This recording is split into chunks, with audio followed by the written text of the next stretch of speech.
Attorney Poa, what is the official position of the respondent with regard to Piatos, Andy Lim, and all of these names that are brought up? Are they real people or are they aliases?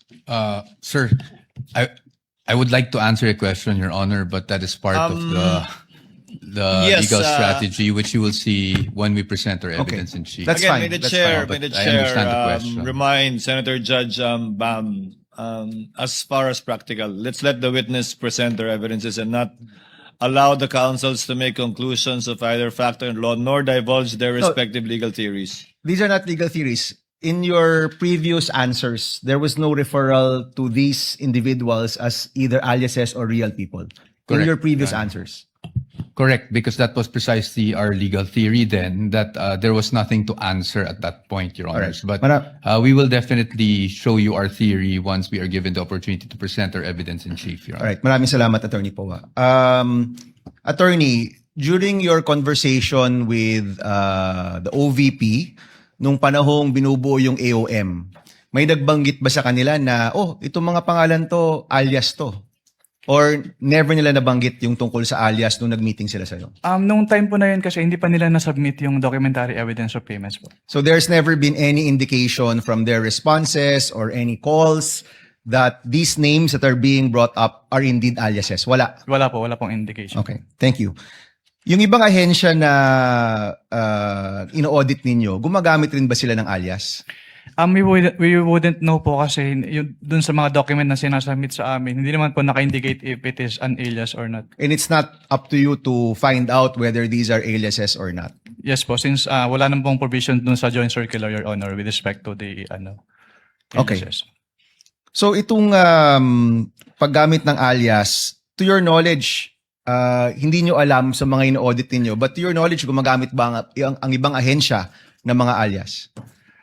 I wouldn't know po since katulad nga po, hindi naman po bukod dun sa sinasubmit nilang documents, wala pong naka-indicate na yung name ay alias po. And the position of COA is hindi ito bawal, pero hindi rin to pwede. Yes po, kasi silent po yung joint circular, Your Honor, as to that. Okay, but your appreciation is totoong tao ito. Kasi may pirma. Tama ba? Lahat ba ng AR may pirma? Sa pagkakaalam ko po ay meron naman po. So kung alias at di ko naman pangalan to, pipirmahan ko pa rin. Or pag alias ba ay dapat wala nang pirma. I wouldn't know po if it is an alias since wala naman po naka-indicate dun sa document that it is an alias po. Okay, and we'll give the defense their time later on during their part to talk about this more, no, as part of their strategy. Sige, let me change topic. Ito yung mga tanong ni presiding officer, ni Senator Cayetano rin.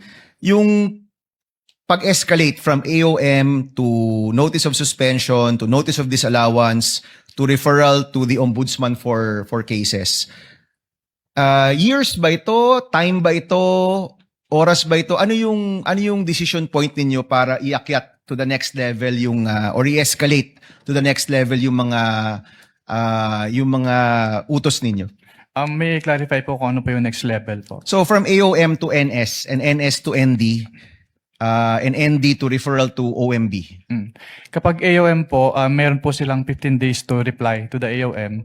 Tapos kapag hindi pa rin sila compliant with the findings po, that's the time that we issue a notice of suspension. At kapag naka-receive po si agency ng notice of suspension, meron po siyang 90 days within which to comply. Pero pag hindi po rin po sila compliant, then doon na po kami mag-i-issue ng notice of disallowance. Okay. In general, not the case of the OVP and DepEd.